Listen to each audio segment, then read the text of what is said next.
tous, vous écoutez le premier podcast du PIF, le Paris International Fantastic Film Festival, aussi appelé PIF. Et nous sommes ici pour ce premier podcast à l'occasion de la seconde nuit Quartier Interdit qui aura lieu le 4 juillet prochain au Grand Rex. Cyril, qui est à côté de moi et qui est délégué général du PIF et des hallucinations collectives à Lyon, va nous en parler. Bonjour Véronique, tout d'abord je vais un peu présenter les gens autour de cette table, parce qu'il y a une table, vous ne voyez pas actuellement, mais il y a une table. Donc à l'instant qui vient de prendre la parole, c'est Véronique Davidson, qui est entre autres la webmastrice du festival, mais bien plus encore. Il y a en face de moi, et ça je fais de la géographie, mais ça ne vous intéresse pas, mais bon c'est important pour moi, en face de moi il y a Xavier Collomb. Bonjour. Bonjour Xavier, qui s'occupe de toute la partie technique du festival, mais aussi tous les habillages, les bandes annonces, donc voilà l'aspect visuel du festival. À côté de lui, ricanant, comme on a l'habitude, Fausto Fazulo qu'on ne présente plus. Oui, alors, les ricaneurs, bonjour. Donc Fausto Fazulo, pour ceux qui ne savraient pas, c'est à la fois le rédacteur en chef de Mad Movies, mais dans le cas présent, c'est surtout le délégué artistique du PIF. Et pour ceux qui viennent au PIF, il est souvent sur scène, voire quasiment tout le temps, en train de présenter les films. Entre autres choses. Voilà.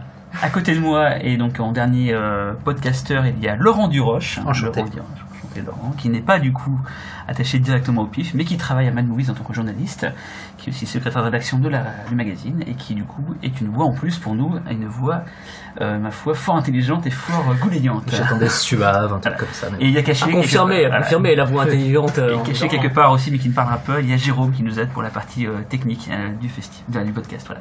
On peut l'applaudir? Ah non, il faut pas applaudir, c'est ça en fait. D'accord, clap. Bravo Jérôme. Du coup, donc l'occasion de cette nuit Quartier Interdit nous fait nous interroger sur la notion même de quartier interdit. Fausto? Ah bah oui, interrogation tout à fait légitime, dans le sens où on se pose tous la question aujourd'hui où se niche en fait le cinéma de quartier.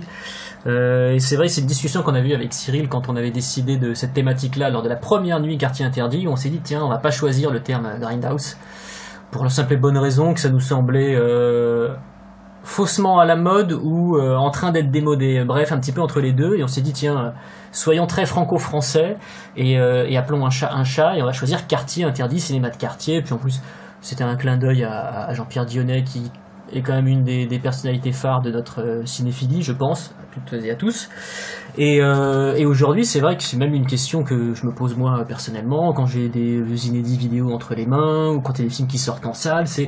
Aujourd'hui, c'est quoi en fait le cinéma Grindhouse et le cinéma de quartier? C'est quoi ce cinéma de genre qui fut un temps à la marge et qui maintenant est à la fois accessible mais pas si exposé que ça?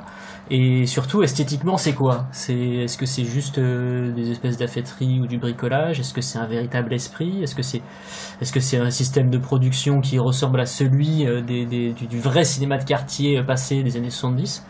Donc, que de questions. En gros, le cinéma de quartier, c'est quoi aujourd'hui? Le cinéma Grindhouse, c'est quoi pour vous? Ça évoque quoi? Déjà, si on peut juste revenir, pas forcément à l'étymologie, mais qu'est-ce qu'un cinéma de quartier, sans même parler des films projetés. Cinéma dans un quartier. Voilà, donc là on va passer à la suite. Voilà, surtout qu'à Paris, en plus, on est au Grand Rex. Bien sûr. Cinéma mythique des grands boulevards, et donc à l'époque, justement, beaucoup de cinéma de quartier. À l'époque, voilà, c'était quoi? Qu'est-ce que c'est cinéma de quartier? Qu'est-ce que c'était ces cinémas populaire où on va appeler Christophe Lebert, voilà. Il va nous faire une émission, un monologue de 6 heures.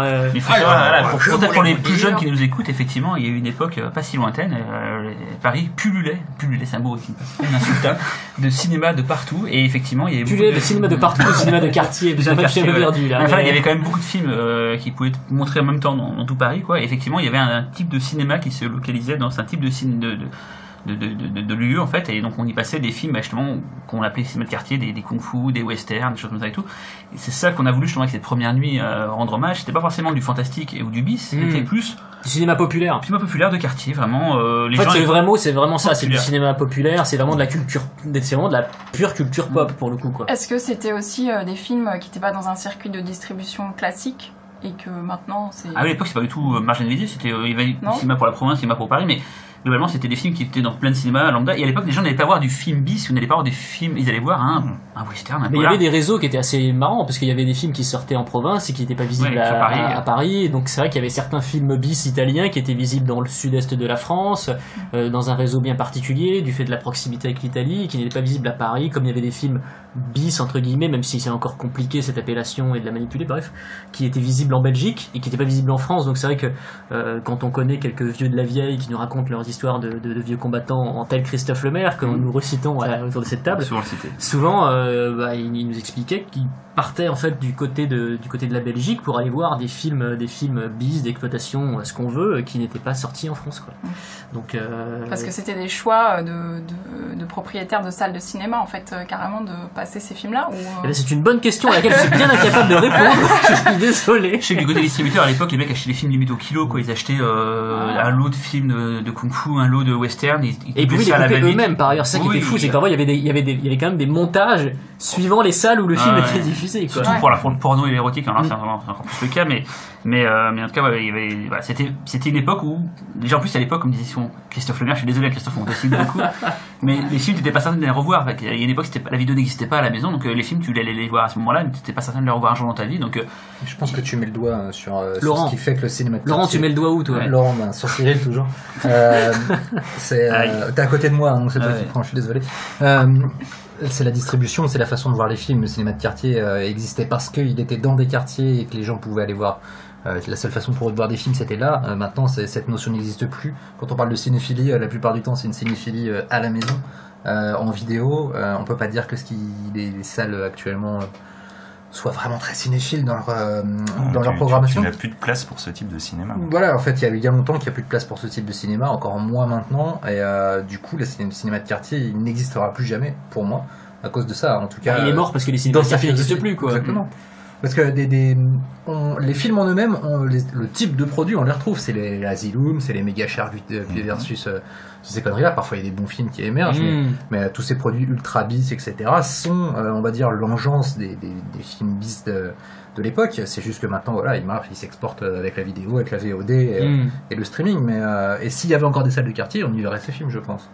C'est-à-dire qu'on verrait Sharknado, voilà. Parce qu'en fait on voyait quoi dans les salles de quartier? On voyait effectivement, tu disais, on voyait du film de kung-fu, on voyait du film d'horreur, on voyait du cinéma érotique, des spin-offs de grands succès américains, genre voilà, des sous de la mer, des sous Star Wars, tous les sous Fast and Furious qui sont sortis récemment, tous les sous-genres ultra spécifiques, le non-exploitation, le Bruceploitation, etc. C'est Xavier qui parle, pour information, dans cette voix rauque. C'est quoi le Bruceploitation?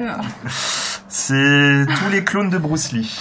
Bruce le. D'ailleurs, nous parlerons de Bruce le plus tard. D'ailleurs, de façon intéressante, ça nous amènera sur un film de cette carte d'ennemi de cette carte interdite, carte noire, sponsor que nous n'avons pas. Juste, alors pour situer les films qu'on avait passés lors de la première nuit Quartier Interdit, il y a un truc rigolo qu'on avait passé justement un film qui se veut de la mouvance. Là, pour le coup, c'est vraiment un film. C'était Machete Kill de Robert Rodriguez, qui était le film qui avait ouvert la nuit. Grand film. Voilà, qui était l'ouverture de cette nuit, voilà. Et ensuite, il y avait donc 3 films. Donc on avait voulu faire 3 thématiques, 3 genres différents. On avait eu après un film de Vigilante avec Vigilante de Willem Lustig. Film d'autodéfense. Voilà, on a eu un Chambara avec le deuxième Baby Cart. Et on a eu surtout L'Enfer des zombies de Lucio Fulci, quoi. Voilà. Pour un film de zombies. Voilà, pour un film de zombies. Voilà. Il fallait que le mot dans chaque le film, le mot apparaisse, quoi. Exactement. Et donc voilà, donc c'était cette thématique-là, et cette fois on a voulu faire préparer à chaque fois un style différent. On a mis un style qu'on avait oublié la première fois, c'était le western en fait. On n'avait pas la place de le mettre. Voilà, on n'avait pas la place. Et le mais peut-être que Vigilante était un western urbain. Et un Blaxploitation, du coup, c'est facile qui est pris par Kofi. On verra tout à l'heure sur les films un par un, mais là le but était d'abord de parler. Donc on a parlé justement des cinémas de quartier, de l'histoire, et maintenant donc, c'est bien, on a fait un tour de la transition. Quels seraient maintenant, Laurent a répondu en partie, mais on a encore en moins de creuser, quels seraient les descendants maintenant de ces cinémas de quartier? Justement, il y a des gens il y a le côté méta maintenant, les films se regardent. Ce qui m'a amené ça à l'époque, le cinéma d'horreur se regarde en tant que film d'horreur. Et les meilleurs exemples et qui ont lancé ça, c'est le diptyque Grindhouse, donc de Robert Rodriguez et Quentin Tarantino, comme disent les gens qui veulent se la péter en parlant en anglais, quoi. Voilà, donc qui peut parler d'ailleurs de qui se sent légitime à cette table pour parler? Pourquoi une imitation de Jean-Marie Le Pen? Je sais pas. Pourquoi? Je sais pas. Donc qui se sent légitime pour parler de Grindhouse? Je sais pas. Allez. Allez. Non mais je voyais que tu voulais parler, Véronique. Vas-y, Véronique. ce qui est drôle, moi j'y pensais justement un petit peu avant d'être derrière le micro, là, c'est le nombre de fois où on a vu l'expression Grindhouse citée sur des jaquettes après la sortie de Grindhouse. C'est-à-dire qu'on a eu une quantité astronomique. Alors qu'avant, mais le jeu qui n'était pas connu en France. Ah, mais absolument pas. Ça n'existe pas. Absolument pas. Et enfin, même entre nous, on n'utilisait quasiment pas cette expression-là avant la sortie. Moi personnellement, je la connaissais pas du tout avant la sortie du film. Moi, je la connaissais parce que je l'avais croisée dans des bouquins anglo-saxons ou voilà mais sinon, c'était pas du tout quelque chose qu'on utilisait. On disait plus cinéma bis, cinéma d'exploitation. Est-ce que c'est pareil Est-ce que c'est pareil le cinéma de quartier? Complètement. Pour eux, ouais, c'est ça. Complètement. C'était cette idée de double bill, de double programme, où on avait triple programme parfois, où il y avait deux films qui pouvaient être d'ailleurs de thématiques totalement différentes, de genres différents. Sur la 42e rue de New York, il y avait les films qui tournaient 24/24. T'as des photos d'époque. Enfin, pour tous les cinéphiles qu'on est, ça fait rêver. Après, je crois que dans la rue, ça crédit un petit peu plus que ça. Mais c'est ça qui est marrant, c'est qu'en fait, là où je pense qu'effectivement, c'est très difficile d'émuler aujourd'hui l'esprit du cinéma de quartier, c'est que déjà les films en eux-mêmes n'avaient pas le même esprit, n'avaient pas les mêmes revendications, et quand bien même c'est des films qui étaient faits avec 3 bouts de ficelle, il y avait cette volonté de transgresser, cette volonté de taper quelque chose.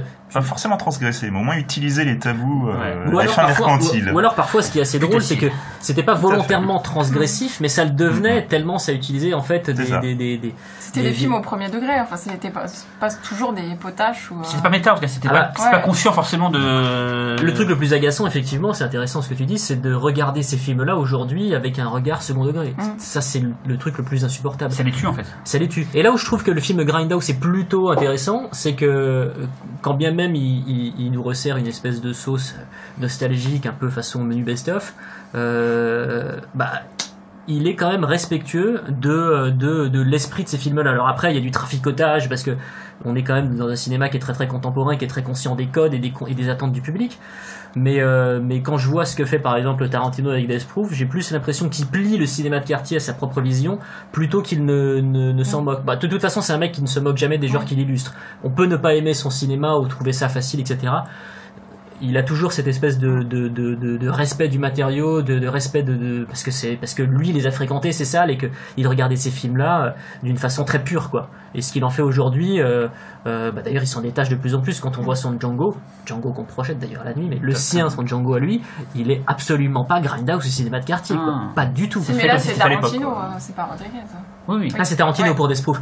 Quant à Rodriguez, je trouve que là aussi, lui, il arrive à la même chose que Tarantino, plier une certaine forme de cinéma à ses propres obsessions. En a-t-il? Oui, je pense. Sa femme de l'époque, surtout. Sa femme de l'époque. En plus, c'est une espèce de déclaration d'amour, donc le film est quand même personnel, etc. Mais du coup, je n'arrive même plus à retomber sur mes pattes parce que quelle était la question. Non, mais par rapport à Tarantino, est-ce que Rodriguez, il est pas plus premier degré? Moi, j'avais l'impression dans sa démarche. Mais Rodriguez, je le trouve en fait premier. C'est une forme de premier degré. C'est-à-dire que il est même devenu trop avec ses machetés, dans le sens où tu sentais qu'il en avait juste plus rien à foutre, comme certains réalisateurs de l'époque cinéma d'exploitation américain des années 60-70 pouvaient en avoir rien à foutre parfois. Et ça se sent surtout dans le 2 où il démissionne carrément en termes de mise en scène, mais c'est dommage parce que justement Planète Terreur, en effet, qui pour moi est son meilleur film et de loin. Ah, ils sont meilleurs films à fond.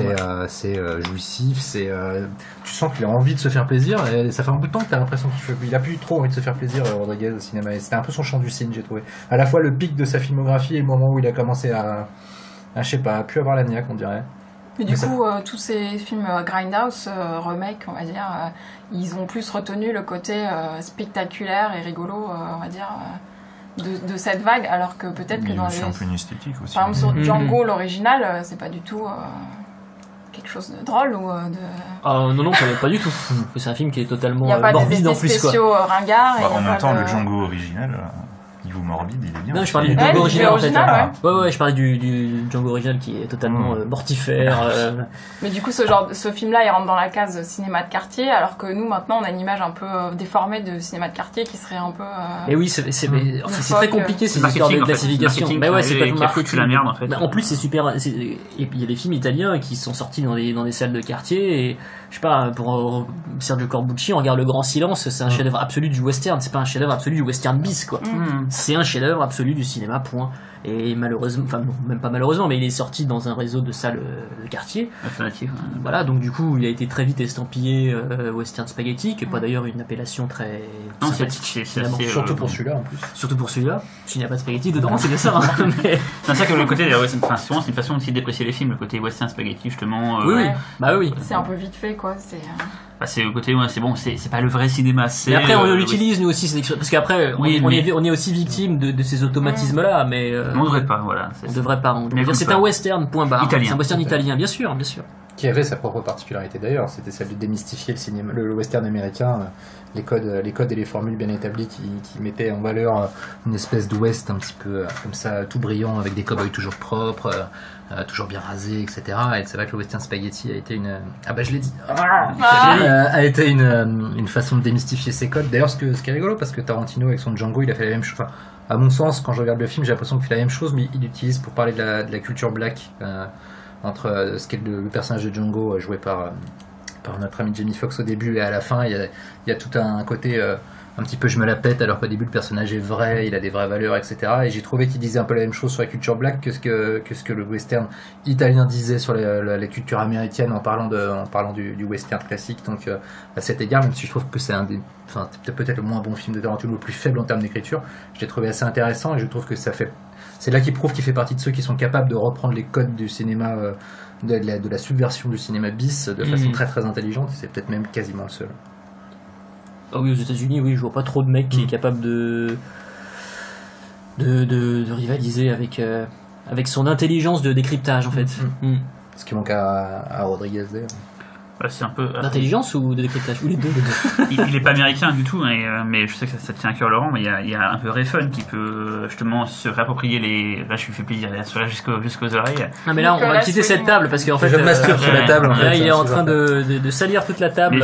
Refn c'est un peu le dernier qui est arrivé, qui justement aime à réutiliser une esthétique. Lui c'est plus des fois un peu plus arty, genre Kenneth Anger, des choses comme ça quoi, mais qui était aussi du cinéma de quartier à l'époque, pas tel qu'on l'imagine populaire et tout, mais qui est quand même des cinémas un peu en marge. C'est un cinéma underground, voilà, plus underground que de quartier effectivement, mais voilà, qui réutilise un cinéma d'exploitation, quelque chose comme ça pour le réinventer, mais pas que ce soit méta, voilà. Il essaie pas de montrer qu'il a une culture, il essaie pas de faire des clins d'œil, il a compris l'essence même de ces films-là, et il arrive à placer ça dans ses propres filmographies, dans ses propres histoires, comme le Guerrier silencieux, des choses comme ça, voilà. Il arrive à insérer des choses qu'il a vues, qu'il a aimées avant, mais qui c'est pas juste un décalcage et c'est pas une recopie bête et méchante, c'est plus en filigrane quoi. Moi je trouve que parfois c'est un pompage total mais que c'est très bien fait.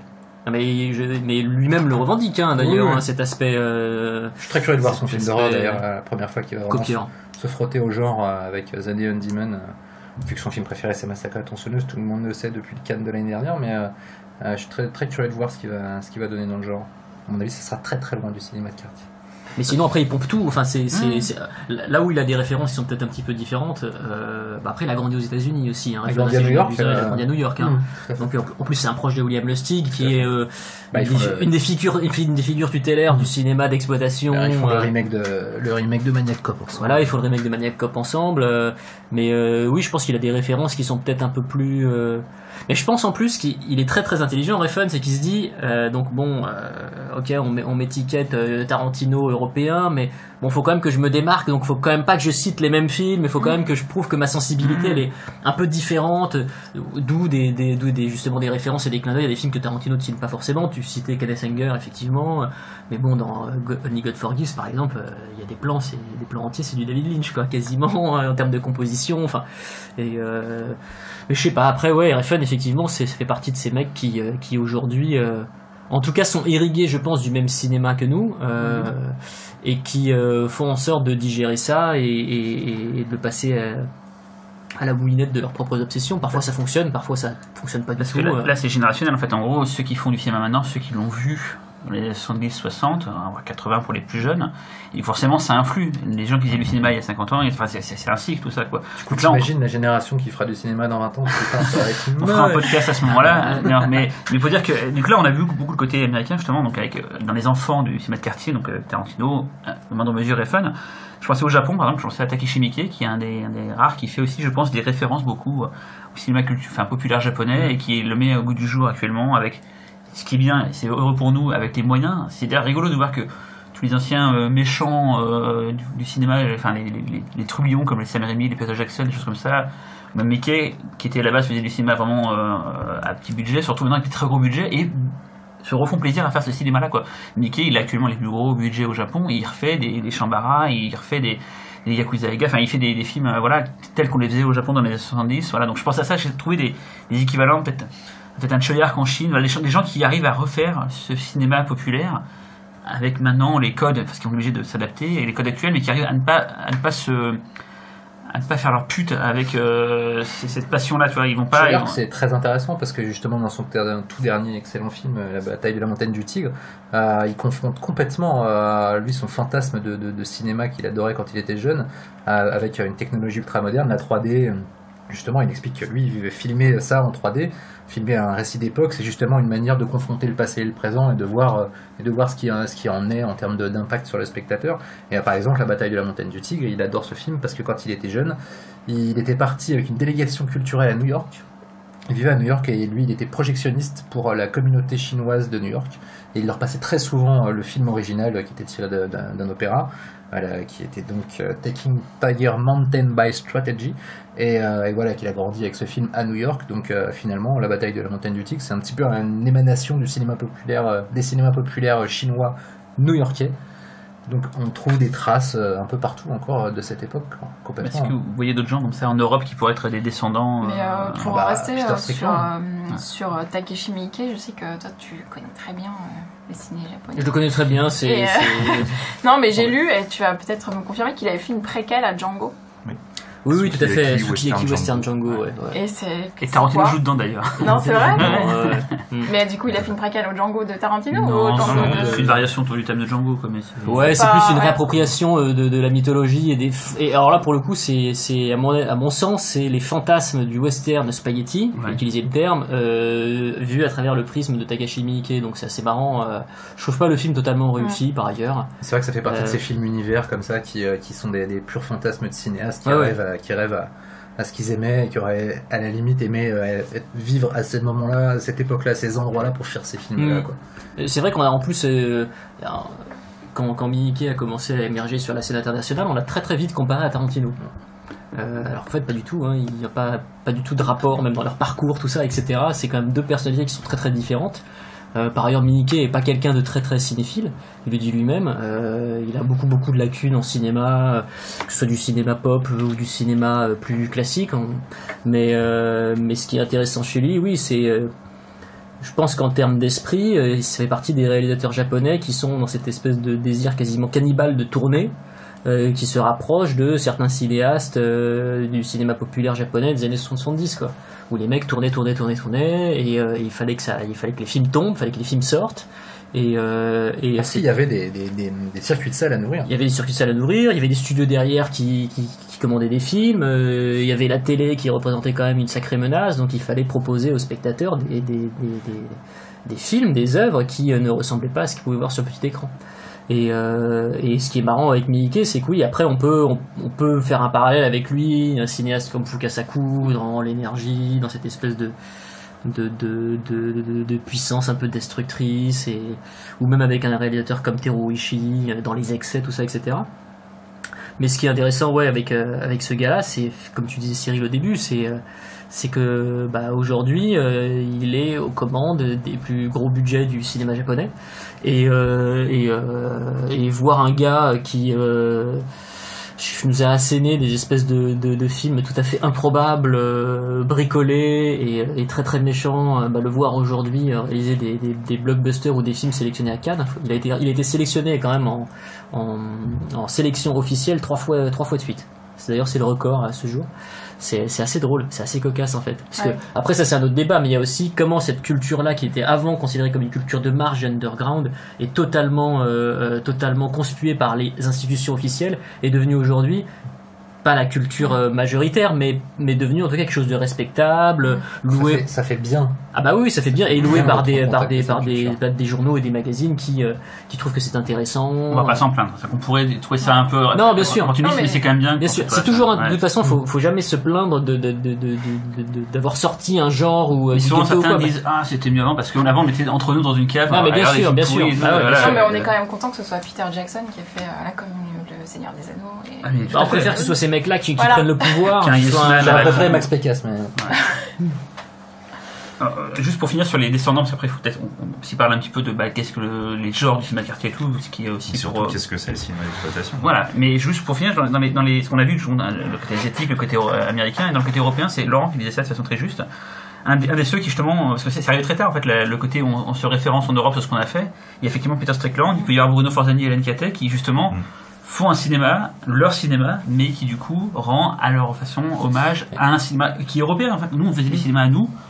Quand les Italiens font des copies des cinémas américains et tout, c'est une des copies. Mais on a eu un style bien à nous. Quand on prend Jess Franco, par exemple, il faisait des films bien à lui, quoi. Il cherchait pas à bien à lui, ça c'est sûr. Mais voilà, on a un type, on a un type de cinéma bien européen. Il est ce qu'il est. Mais je sais que c'est marrant parce que nous, on a tendance en France un peu à regarder ça un peu de loin, alors que ailleurs, c'est considéré comme vraiment mortel. Enfin, tu vois, Jess Franco, il a une cote de popularité. Le Rollin aussi, assez énorme à l'étranger. Il y a des éditions de collecteurs de leurs films qui sortent de partout. Franco est populaire en France quand même. Ouais, mais bizarrement, la tête française, la rétrospective, c'était. C'est vrai. Mais alors, Rollin, par exemple, des prophètes dans son pays, Jean Rollin, en France, est mal considéré, alors qu'à l'étranger, moi je me souviens, en Hollande, les DVD de Jean Rollin, collecteur des éditions. Bien sûr, en Angleterre aussi, c'était mieux de. En Allemagne, de Truffaut, c'était des cinémas d'auteurs français, quoi. C'était, voilà, quoi. Donc. Il battait Truffaut au niveau des ventes. Ce qui est marrant avec Strickland et avec Bruno Forzani et Hélène Catet, c'est et comme beaucoup de réalisateurs qui réfléchissent sur le genre, c'est pas ils font pas des films d'exploitation, ils font des films qui réfléchissent à cette époque en fait, qui réutilisent les formes mais comme s'il y avait quelque part une conscience que ce cinéma-là il est perdu, il n'existe plus. Maintenant, c'est devenu une forme sur laquelle on peut travailler, une matière dont on essaie d'extraire autre chose, mais ils essayent pas de le reproduire, et heureusement, parce que tous ceux qui ont essayé, c'est de la merde un petit peu quand même. C'est beau ce que tu dis. C'est la plupart des DTV, c'est le mot merde. Pas la merde. Non, mais ce que t'as dit avant, en fait, c'était beau, c'était tout à fait ça. C'est la plupart les DTV, les détours Mortel 2, 3, 4, 5, etc. C'est très bien, Mortel 2. Surtout le 2. Surtout le 2, ouais. Mais qui sont des films qui reprennent ces formules, mais ils les reprennent avec avec une conscience marketing, ce genre de choses qui font que on est loin et puis avant c'était un peu des actes frondeurs de faire ces films-là avec l'argent on va parler tout à l'heure de La course à la mort de l'an 2000, mais c'était typiquement le genre de film d'exploitation qui était à la fois un film très jouissif, méchant, bête et méchant dans son exercice de la méchanceté, mais qui en revanche avait un propos chambé et teubé, quoi. Voilà. Justement, parlons de La course à la mort de l'an 2000 et surtout de son très curieux réalisateur Paul Bartel qui mériterait lui seul un podcast tellement sa filmographie est intéressante et tout, quoi, mais qui d'ailleurs c'est curieux parce que quand on prend les autres réalisateurs des films qu'on va présenter ici, ils ont beaucoup œuvré, alors que dans ce genre-là, Paul Bartel c'est plus la comédie à la base, et La course à la mort est une comédie, je ne cherche pas à dire ce qu'elle n'est pas, mais voilà, c'est un réalisateur assez particulier. Donc La course à la mort en 2000, pourquoi d'ailleurs Fausto, quand on a fait la programmation, donc je vais rappeler les films. Course à la mort en 2000 de Paul Bartel, il y a ensuite Coffee de Jack Hill, et ensuite il y a Django de Sergio Corbucci, et pour finir il y a Super Inframan de Shan Yua. Oh, attention les imitations. Attention, pas les accents. Attention les imitations. Shan Yua, donc voilà, on a voulu faire 4 films différents. On voulait balayer un spectre large de ce que pouvait être le cinéma de quartier, avec un film hongkongais complètement fou, un western italien complètement fou, bien vénère, un black special parce que voilà, Coffee c'est royal, et voir ça en salle ça va juste déchirer et tout, quoi. Et puis c'est La course à la mort en 2000 que Fausto me semble que tu apprécies énormément. Je crois aussi que toi Xavier tu apprécies énormément ce film. Moi je déteste. Non, alors Laurent aussi, mais Xavier il y a un jeu de regard, je ris parce qu'il y a un jeu de regard très drôle, mais parlons un petit peu sur Paul Bartel sur La course à la mort en 2000. Paul Bartel, de mémoire, si je me souviens bien, était gay. Et en fait, c'est ce qui a beaucoup influé sur sa carrière. Du coup, il était beaucoup dans le cinéma indépendant pour pouvoir travailler. Et du coup, ça lui a donné une certaine liberté qui lui a permis de faire des films aussi tordus que La course à la mort de l'an 2000 dans une certaine mesure, et surtout Eating Raoul, qui est exceptionnel. Cannonball. Voilà, par contre, il y a aussi Cannonball, qui est sûrement son film, je pense, le plus connu pour un public plus mainstream, qui n'est pas son plus intéressant. Et il y avait un autre film qui était, je crois, Lost in the Dust, avec Divine. Ouais. Ce qui ancre bien le personnage et les voilà, lesquels il évolue. tout à fait. Et ce qui est curieux, c'est que c'est des productions à chaque fois assez différentes. Et pour le coup, de la course à l'amende en 2000, qui est donc le producteur ? Ah, Roger Corman. Voilà, donc c'est pas anodin. Monsieur Papa Exploitation. Voilà, donc c'était pas anodin aussi dans cette nuit d'avoir un film pour s'inspirer justement Roger Corman. Alors Roger Corman, réalisateur, qui est aussi producteur qui est passé à la production, à l'exploitation. 250 ou 300 films, je crois. Qui a lancé beaucoup de carrières. Coppola, Nicholson, Scorsese. Jonathan Demme. Oui, exact. Monsieur très important, James Cameron aussi. Oui, indirectement pour les matchmaking de la Galaxie de la Terreur. Mais si je ne m'abuse, Coffy n'est pas aussi une production Roger Corman? Ou je dis une bêtise. Je crois que c'est IP, c'est pas IP qui avait. Non, je crois pas que c'est une production Corman. Oui, il me semble que c'était justement pour montrer les productions IP qui dit une bêtise. Avaient fait Coffy. Et du coup, la course à la mort, Xavier, c'était suite à une mode des voitures, parce qu'on sait que Roger Corman, il aimait bien surfer aussi peut-être sur des choses. Non, on était plutôt dans une période assez pessimiste aux États-Unis, les années 70, post-Vietnam, l'économie, le Watergate, enfin, c'était vraiment pas très très funky comme période. Donc, forcément, ça s'est ressenti dans des films de science-fiction comme Rollerball, qui je crois d'ailleurs est sorti la même année. 75, ouais. C'est ça. 75. Et avec un sujet un petit peu proche, quoi. Enfin, dans Rollerball, on a ce jeu qui est là pour essayer d'occuper l'esprit du peuple, et là, avec la course à la mort de l'an 2000, on a cette télé-réalité à outrance qui est là justement aussi pour endormir les esprits. Et accessoirement, des zingués, des petits vieux ou des bébés. Ça coûte des points. Chaque personne écrasée rapporte des points, et plus elles sont vieilles ou jeunes, plus les points augmentent. Et dans son éditeur, dans le côté lanceur de carrière de Roger Corman, dans le film, il y a quand même David Carradine et Sylvester Stallone, c'est pas rien quand même. Qui d'ailleurs, lors de la sortie française, le film s'appelait Les Seigneurs de la Route, et c'était une affiche limite Mad Max, et les deux étaient mis côte à côte à même importance, alors que dans le film c'est pas d'ailleurs, de mémoire, pour la petite histoire, il me semble que le rôle de Stallone avait été proposé à Henry Fonda, qui en lisant le scénario, Peter Fonda, pardon, qui avait trouvé le scénario ridicule. Ouais, tout à fait. Ce qui est pas faux au demeurant, mais c'est pas une excuse. Mais justement, le film est particulier parce que d'un côté, on a un film dystopique qui a un propos, mais qui a quand même une esthétique ultra ringarde sur beaucoup de choses. Roger Corman style, en termes de budget, etc. Les voitures. Mais bon, David Carradine a un pur look dedans. Oui, c'est clair. D'ailleurs, pour la deuxième petite anecdote, il a refusé de porter du cuir, j'imagine à cause de ses croyances envers les animaux, et donc en fait je crois qu'il était allergique en fait. Ça lui hydratait les couilles, tout ça. Oui, moi ce que j'adore dans ce film, c'est que en fait on a l'impression qu'il y a trois films en un, en effet. C'est que il y a d'un côté le pur film d'exploitation avec des têtes qui explosent sous les roues, etc. C'est généreux quand même. Oui, complètement. D'un autre côté le film dystopique, la critique des médias, de la télévision et de la politique en général, et puis un côté comédie complètement outrancier. Il fout du volant, quoi. Exactement. D'ailleurs, Stallone dedans, c'est vraiment Satanas et Diabolo. C'est bien ça. Stallone et sa nana dans le film, c'est Satanas et Diabolo. Stallone, il passe quand même son temps derrière le volant à éructer. À un moment donné, même la nana, sa copilote, tu dis, tu baves tellement tu t'énerves et tout, c'est génial. C'est une espèce de gangster un petit peu italien old school qui a une mitraillette et un chapeau typiquement mafia. Il y a une caractérisation comme ça. Voilà, je cherchais le mot, mais je savais qu'il allait me le dire, un spécialiste de l'Italie. Et des chapeaux. Uniquement des chapeaux en fait. Donc le film est assez fascinant, et d'ailleurs je trouve extrêmement peut-être des 4 films de la nuit, Quartier Interdit 2, je trouve que c'est celui qui est quelque part le plus symptomatique d'un esprit cinéma de quartier, cinéma d'exploitation, dans le sens où il est à la croisée de plein de chemins. Il est à la fois très codifié mais à la fois complètement libre. et d'une scène à l'autre, on sait pas si on va rigoler, si on va se dire c'est dégueulasse, si on va se dire c'est pas con, si on va se dire putain c'est tout naze. Ce qui est un peu le propre du cinéma de Bartel aussi, justement, qui travaille beaucoup en rupture de ton, parfois sur des sujets extrêmement graves, un peu dénonciateurs, ou même totalement dénonciateurs, je sais pas pour régner un peu, et qui aime bien faire basculer le spectateur d'une émotion à l'autre.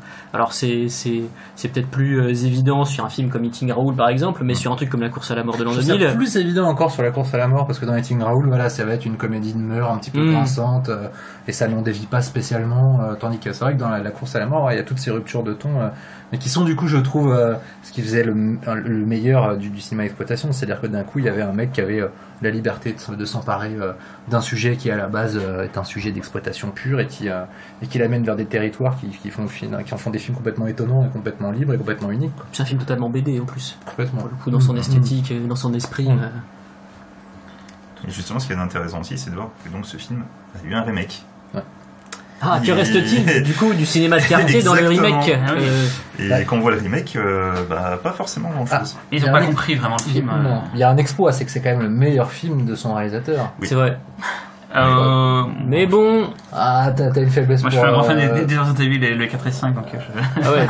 Oui, donc, on va parler. Nous allons arrêter ce podcast voilà. tout de suite. Non mais Soldier, c'est pas mal. Event Horizon aussi. Soldier. Event Horizon. Event Horizon, ouais. Alors, voyure, écoute, j'étais assez déçu en le revoyant il n'y a pas très longtemps. Moi, j'ai pas aimé à l'époque, enfin, bon, c'est un film qui était pas trop mal. Ouais, non, mais ça reste... Et qui est plutôt réévalué par ailleurs, Event Horizon. Mais pour parler justement de remake et tout, un truc intéressant, c'était là, on parlait des descendants de cinéma de quartier, et certains donc font hommage à ce cinéma-là en remettant des icônes du passé en avant. C'était le cas de Tarantino avec Pam Grier dans Jackie Brown. Pam Grier qui justement s'est fait connaître à l'époque par justement un des films qu'on passe ici qui s'appelle Coffee. Et aussi Foxy Brown, il y a d'autres films. C'est pas un film sur le café, non?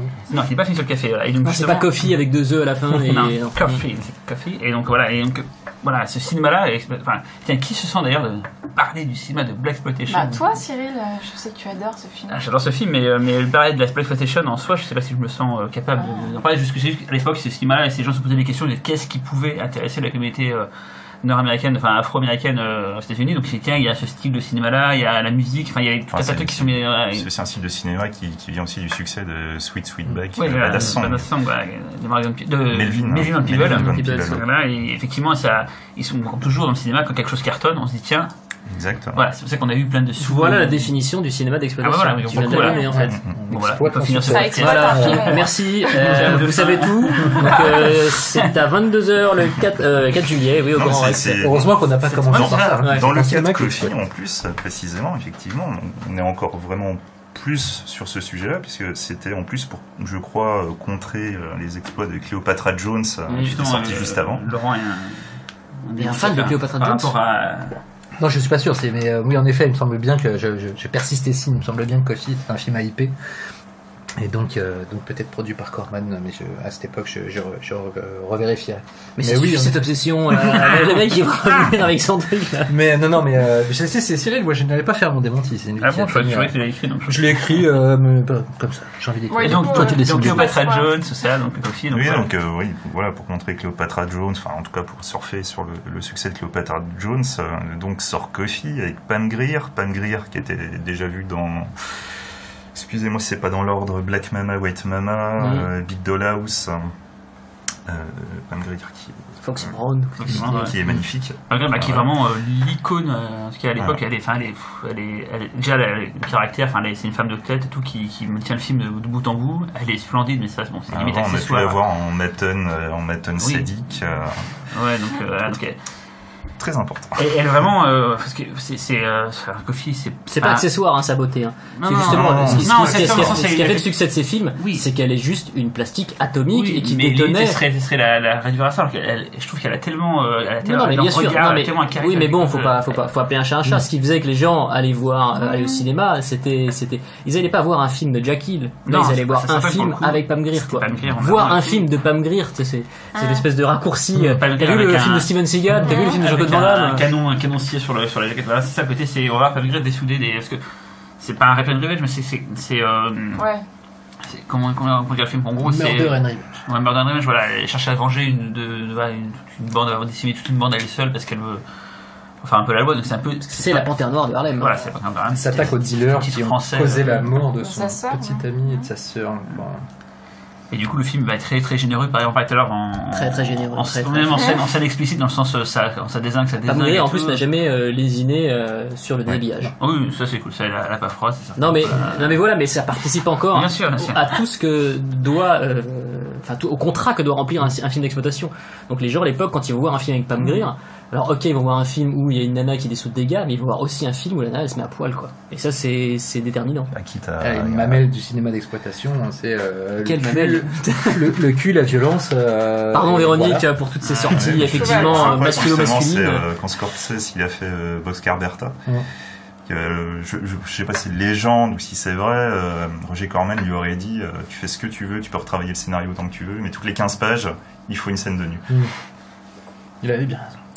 Et un truc très important dans le cinéma de Blaxploitation, je sais pas si on dit de Blaxploitation, le cinéma de Blaxploitation, c'était la musique en tout cas, c'était quelque chose qui restait tout le temps across. C'est même ce qui a fait le succès de certains films. Superfly. Qui est d'ailleurs pas un film de Blaxploitation. Non, c'est vrai. Mais la musique. Superfly, la musique est mieux que le film, par exemple. Voilà, c'est vraiment, Shaft aussi, on n'a pas parlé de Shaft, mais c'était un truc très important, c'était la BO, parce que c'était de la soul qui cartonnait, fait par les meilleurs artistes de l'époque, c'était. Là, c'était Roy Ayer, je crois. Avec Didi Bridgewater featuring sur l'album. Et la BO, c'est quand tu vois le film, ça fout la patate. C'est du cinéma de Tiecar, c'est plus du cinéma de quartier. Booba n'est pas loin. Et d'ailleurs, on parle des remakes, mais en 2009, il y avait Black Dynamite qui a été fait et qui était complètement. Très juste, c'est un film méta sur le. Ah ouais, là, complètement. Qui fait juste complètement le jeu de A à Z. C'est un peu le amer de la Blaxploitation. Voilà. Ouais. C'est ça, mais je trouve que ça transcende. Moi, je trouve ça plus le tarantinesque dans le côté. Alors tarantinesque, mais sans l'intelligence de décryptage de Tarantino, c'est-à-dire le mec est pas nul, mais il arrive bien à faire ce qu'il doit faire, je pense, dans la côté parodique et hommage. Voilà, alors tu viens de dire le mot, c'est une parodie. Moi, je trouve que c'est une parodie. C'est une parodie, mais c'est tenu quand même. Il y a parfois on voit le Perchman, et tout ça c'est volontaire. Ouais, ça c'est pas. C'est ce qui est difficile dans le fait de faire une parodie, c'est que t'as une parodie, tu peux parodier quelque chose parce que tu l'as aimé. Tu peux aussi parodier quelque chose parce que tu veux t'en moquer, et la différence est... De toute façon, le mec qui a donné le plus beau rôle de la carrière à Pam Grier, ça reste Tarantino, et qui a tout compris, en fait, justement, Jackie Brown, qui est... Carpenter, non. On sera pas d'accord. Et aussi dans ce film d'horreur Ghost in the Hood, un truc comme ça, putain, c'était quoi ça? La pauvre, elle a tourné autrement, il y a Mars film Attack. d'horreur... mais tu parles du... Elle joue dans Mars Attack. Sketch oui, c'est ça, ouais. Qu'est-ce que c'était? La BO, mais oui, avec l'affiche avec le squelette et les dents en or, etc. Tout à fait. On retrouvera ça. Ouais, je sais. J'ai oublié. Mais ça a été un des premiers films qui a remis, parce qu'il me semble que ça date d'avant Jackie Brown, ce film. Si je ne m'abuse. Oui, probablement, mais je me souviens même pas qu'il y ait Pam Grier dedans, en fait, pour tout dire. Donc, je l'ai vu il y a très très longtemps. Ou alors j'ai dit des bêtises, mais vous êtes encore tous une fois déjà derrière sur IMDb en train de vous dire ce connard dit des bêtises. Pam Grier avait un très beau corps. Bucci. Et donc, parlons justement de Django. Oh là là! D'accord, Bucci. Des transitions. Comment tu vas faire la transition à Framan? J'ai pas mieux pour trouver. Encore Bucci. Très beau corps. Donc, parlons justement de Django. Qui veut nous parler de Django, de Franco Nero, qui veut nous parler de la musique, qui veut nous parler de l'Italie. Moi j'ai beaucoup parlé, mais oui, Sergio Corbucci, ça fait partie des les trois Sergio. Voilà, les trois Sergio, quoi. Alors rappelle-nous qui sont ces trois Sergio. Sergio et Sergio. Non. Sergio Corbucci, Sergio Leone et Sergio Solima. Solima, c'est souvent un peu l'oublié. Mais... C'est vrai que Solima, c'est un peu l'oublié. Le dernier face à face. Et pourtant des chefs-d'œuvre, comme Sergio Corbucci, comme Sergio Leone évidemment, mais non, en tout cas, oui, Django, 1966, si je me trompe pas. C'est un petit peu là, on est en plein âge d'or du ciné, du western italien. Là, pour le coup. Apparemment, justement. Une poignée de dollars à cartonner. Voilà, c'est ça. Juste après, un peu de temps après. Et là, on va quand même avoir droit à une palanquée de chefs-d'œuvre à cette période-là, dont certains signés Sergio Corbucci, mais pas que. Il y aura aussi des mauvais films, après il y aura les western Fayot, tout ça, etc. Mais bon, ça c'est un autre truc. Mais Django est quand même un cas assez unique. Moi, ce qui me fascine chez Corbucci, et on en parlait un petit peu avant, là, quand on évoquait le grand silence, c'est effectivement la forte puissance en fait mortifère et morbide de ces films. C'est-à-dire que c'est déjà le cas dans Django. ce sera aussi le cas dans le Grand Silence, et c'est même le cas dans Le Spécialiste, le western qu'il a fait avec Johnny Hallyday, qui est un film d'ailleurs vraiment très très intéressant. Et Johnny est bon dedans. Comme quoi, il n'a pas fait que Terminus dans sa vie. Hein. Mais j'aime bien Terminus. Voilà. Mais et puis il y a des esprits dégénérés comme Teddy qui aiment bien Terminus aussi. Qui est de montage. Voilà. Bon. Mais en plus Django, c'est vrai que moi quand j'ai découvert. Sa réputation le précédait et je m'attendais à un film qui était en fait quelque part beaucoup plus fun, beaucoup plus décontracté et plus dans un esprit de pur western spaghetti en fait. On te vend la Gatling, on te vend le. Voilà, parce qu'effectivement, déjà, et très rares sont les films qui, avec un seul de leurs photogrammes, arrivent à capter un truc et surtout créer une icône. Là, on a un personnage Franco Nero avec la Gatling, avec le cercueil, surtout moi, avec le cercueil, le cercueil dans la boue, je trouve ça début est incroyable. Mais c'est surtout un film qui est constamment à la lisière du fantastique dans son ambiance. C'est-à-dire qu'on a l'impression que cette espèce de village complètement entre chien et loup. Oui. C'est le genre de mélange qui a fait quasiment les meilleurs, en tout cas les westerns spaghetti les plus marquants. Oui, bien sûr. Encore si tu peux, Blind Man dans une certaine mesure. Oui. Keoma complètement. Keoma, ou les 4 de l'Apocalypse aussi, qui est une espèce de western gore avec une ambiance très très morbide. C'est des côtés baroques comme ça qui ont fait. Et c'est vrai que Django, moi je m'attendais à voir un truc beaucoup plus pop dans le sens un film qui soit cool dans sa violence, alors que le film ne l'est absolument pas, beaucoup moins grave. Surtout avec sa réputation d'être un film extrêmement violent. Tout à fait, ouais. En fait, dans Corbucci, c'est le nihiliste.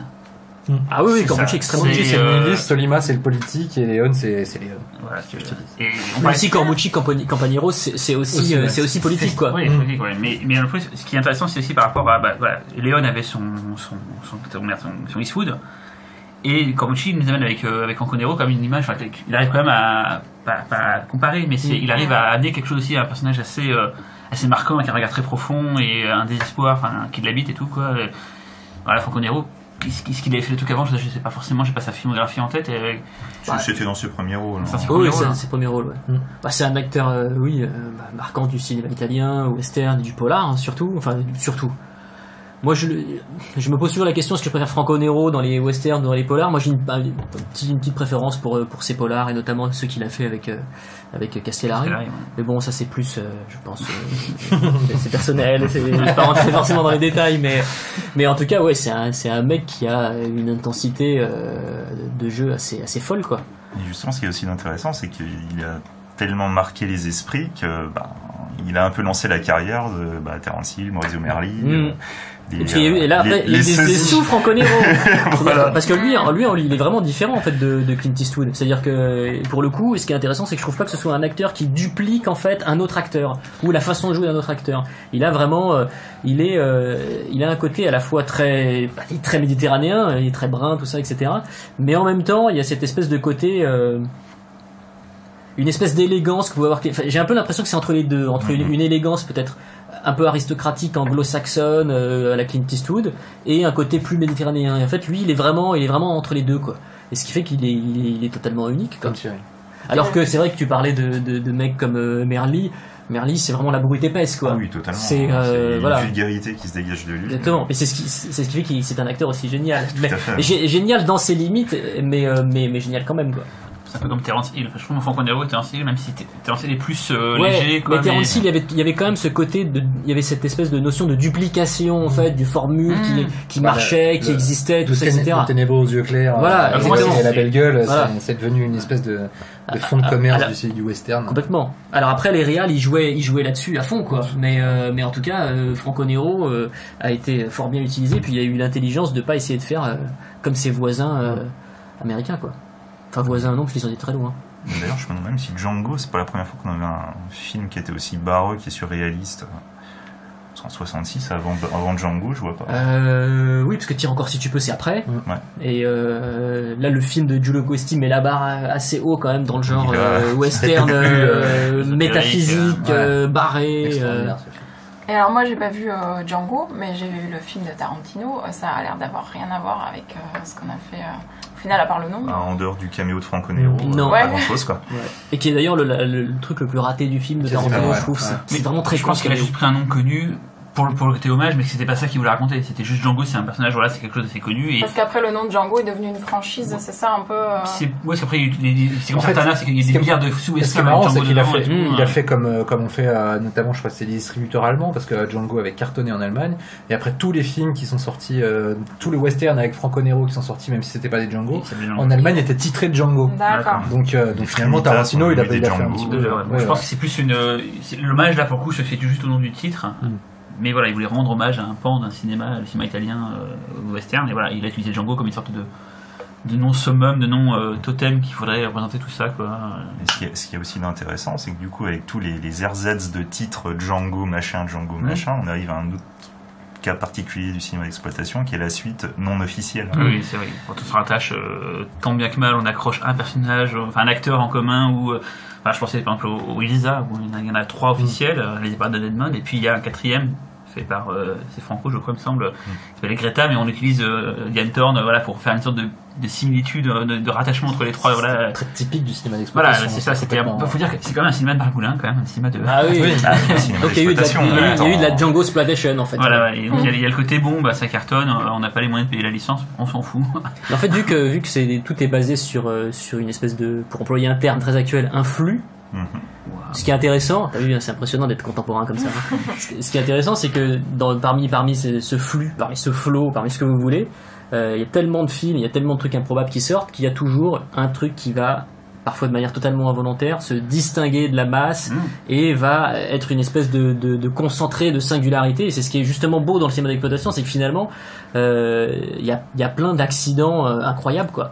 Pour reprendre ce que tu dis, un truc que disait Pascal Leger très justement, à cette époque-là, il y avait énormément de films qui sortaient, donc énormément de films d'horreur, énormément de westerns et tout, et forcément, dans l'eau, des pépites sortaient, parce qu'il y avait beaucoup de productions. Bien sûr, oui. C'est ce qui actuellement pose problème, c'est qu'il y a tellement peu de films que forcément, les films qui sortent sont médiocres, pour reprendre une phrase de Mad Max Fury Road, et parce qu'il n'y a pas assez de volume en fait, il n'y a pas assez de. C'est pas des films qui sont assez chromes.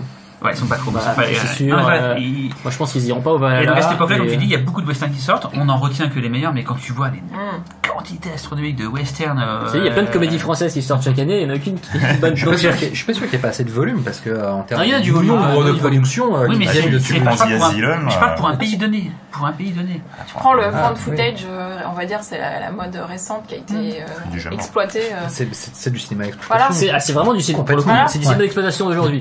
Jason Blum, il fait quoi? Il fait du cinéma d'exploitation. Du coup, t'as beaucoup de déchets pour quelques réussites, quoi. Jason Blum, c'est le Corman de maintenant. C'est le mec qui donne des petits budgets par rapport à ce que sont les budgets aujourd'hui, mais avec des concepts excitants, une relative liberté, et puis advienne que pourra. Et comme les films intriguent, avec 5 millions, quand ça sort sur 2000 salles, c'est tranquille. C'est comme Empire à l'époque, Charles Band et tout, qui pareil produisait des films sur un concept, sur une affiche et tout, et voilà, c'était complètement. Advienne que pourra, quoi. Et sur une affiche, c'était marrant ça. Quand tu prends tout le flow, The Asylum, tous les films qui peuvent sortir, dans le lot, il y a quelques films qui restent intéressants. Beast of the Bray Road, The Omega Man. C'est toi qui es vraiment un pervers, tu regardes. Je suis désolé, c'est important. C'est de la culture. The Omega Man, c'est celui avec Marc Dacascos. Est-ce que ça a quelque chose à voir avec un Framan? N'y a-t-il pas le mot man dedans? Des Incroyable. Et alors justement, c'est une très bonne chose qu'on puisse montrer Super Inframan, parce que Hong Kong, c'est un cas. Fausto et moi, et donc vous 4, vous 5, vous 6 même, on est tous fans du cinéma de Hong Kong, et on voulait rendre hommage à ce cinéma-là, cette production, parce qu'ils ont fait, c'est un cas à part. On l'a dit souvent, on les met à part dans les thématiques, dans les programmations, parce que c'est carrément un cinéma qui ressemble à rien d'autre qu'à eux-mêmes. Donc voilà. Donc là, on peut dire cinéma de Hong Kong, tellement éloigné de celle. Cinéma de Hong Kong, en plus c'est marrant parce que c'est un cinéma de Hong Kong qui singe les Super Sentai japonais. Donc c'est ça qui est rigolo, c'est que c'est eux-mêmes pour le coup un film qui serait méta par rapport à un qui singe comme le Colosse de Hong Kong ou non, je ne parlais pas du Colosse. C'est un film plus intelligent qu'il a l'air. Parce que tout le monde pense que Super Inframan c'est juste un nanar, mais c'est pas un nanar. Non. C'est un film très curieux d'un point de vue de son casting, d'un point de vue de sa production et tout. Et tout à fait. Tu parles-nous un petit peu, Xavier, justement. À l'époque. Film de Shan Yuan, je tiens à le rappeler. Pas d'accent. Ça, il a pas fait d'imitation. Lui, c'est bien. À l'époque, en fait, les séries de tokusatsu fonctionnent du feu de Dieu. Attention, Donc, attention, je fais une pause glossaire. Tokusatsu, qu'est-ce que c'est? Ce sont des séries avec des effets spéciaux. C'est la contraction d'effets spéciaux. Donc en fait, c'est des séries ou des films qui sont bourrés d'effets spéciaux. Japonais. En France, on a les professeurs, Bioman, voilà, ça c'est pour situer pour les ceux qui sont moins. Les intimes, ils disent et donc, voilà, il y a des sous-genres, dont le kaiju, Godzilla. Attention, kaiju, c'est glossaire. Les gens vu Pacific Rim. Merci. Voilà, Pacific Rim, voilà. Les notes kaiju, tout ça, on sait pas. Et donc, suite à ce succès des tokusatsu, la Shaw Brothers, donc avec une production de Run Michaud, ils décident de faire leur propre version chinoise, une copie chinoise de ces tokusatsu japonais. Et pas mal en plus, je trouve. Et en ayant véritablement en tête les deux gros succès du moment, qui sont Ultraman et Kamen Rider, qui sont quand même des séries mythiques des tokusatsu. On retrouve justement les monstres en latex, côté très insecte, très animal justement de Kamen Rider. On trouve beaucoup de choses. Il y a des monstres géants, donc là ça donne un petit côté kaiju.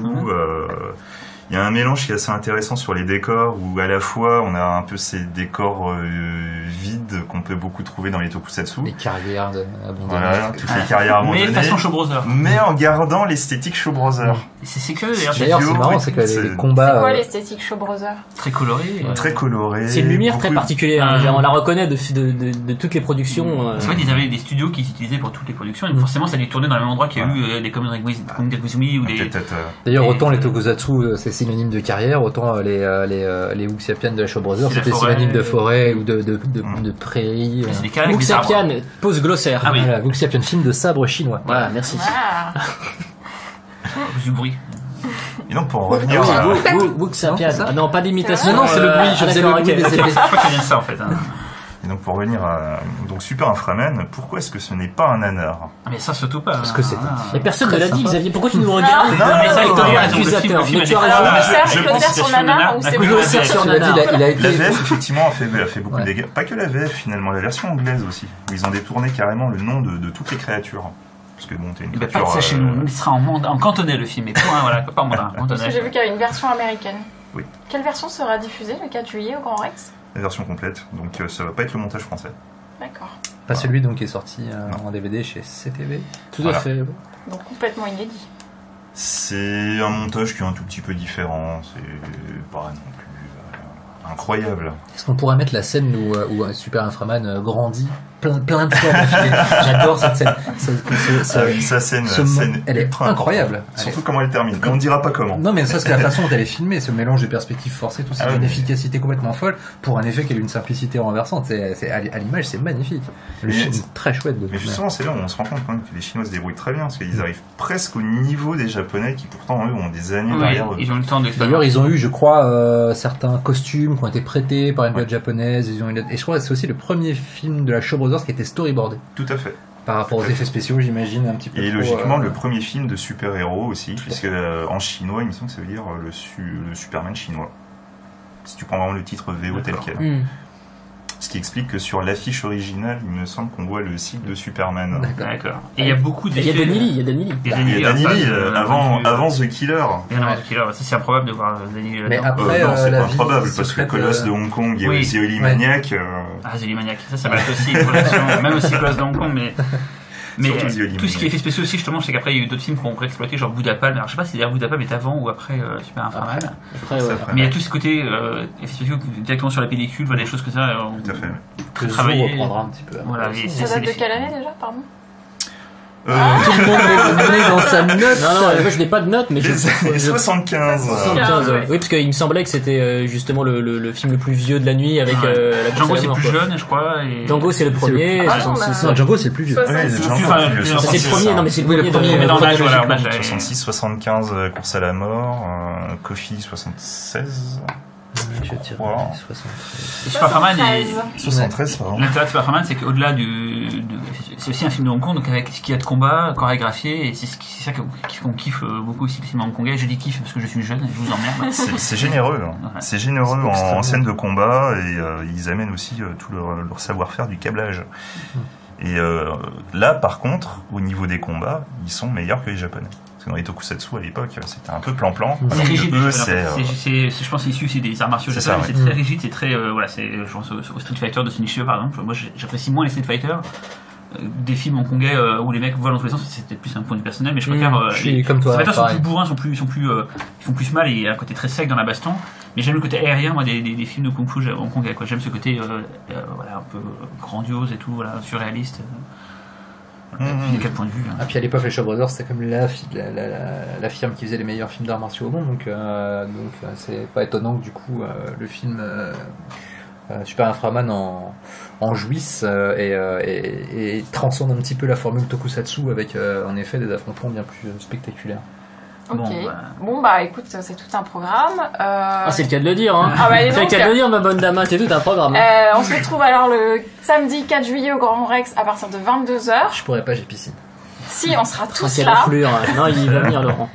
Et on vous attend là-bas. N'hésitez pas à faire des commentaires sur ce podcast après. On est pour dire que c'est à chier, hein, d'ailleurs. Vraiment, je me suis trompé dans à peu près toutes les dates. Au début, mais c'est un premier essai pour nous, en tout cas, voilà, l'équipe du PIF, de faire un podcast. On n'a pas de réseau là où on est, donc en fait, on ne peut absolument pas vérifier en direct les informations qu'on vous donne. Donc il se peut qu'il y ait des erratums. En tout cas, on tenait, le principe c'était toujours, voilà, on fait le festival à peu près vers novembre, on a les nuits du PIF toute l'année, mais on s'est toujours dit c'est dommage parce qu'on a envie de transmettre, on a envie de parler de cinéma et c'est un peu frustrant de ne pas pouvoir le faire dans ces périodes-là. Donc là, le podcast était un peu l'idée de continuer avec vous, d'échanger, de parler de cinéma. Quand on fait le festival, on vous montre les films, on vous les présente avant, mais on vous montre les films. C'est à ce moment-là, c'est les films qui parlent pour eux-mêmes. Mais ces podcasts-là, en tout cas, a pour but, voilà, de prolonger nous, le casse-plaisir qu'on a, nous, de partager cette passion. On espère que vous aussi, ce sera un plaisir de l'écouter. N'hésitez pas donc voilà à nous faire vos retours. C'est important pour nous. Ce premier épisode est amené à se prolonger, à se continuer, à avoir d'autres itérations. Un peu de vocabulaire. C'est l'homme politique, mais alors là, on a l'impression, c'est le discours d'homme politique. Non, il faut dire, voilà, l'idée, c'est, voilà, n'hésitez pas à nous faire vos retours. On essaiera d'en faire d'autres très prochainement. On va pas donner de date pour pas se griller si on a le temps à le faire. Ou si vous trouvez que c'est trop nul et que vous voulez plus qu'on le fasse, quoi. Car, les personnages, je voulais remercier donc Véronique, Xavier, Fausto, Jérôme et Laurent d'être venus, pour ce premier épisode. Tourné dans une cave, il est bon de le préciser. Voilà, tourné dans la cave de Mad Movies. Ouais, faut le dire. Il n'y a pas de réseau. Ce qui fait que personne n'est joignable quand il est en bas. Voilà. Bon, je laisse à Véronique le mot de la fin. Merci Cyril d'avoir organisé ce podcast et à bientôt. Bah ouais, à bientôt. À bientôt. C'est une bonne façon. À bientôt. Ça.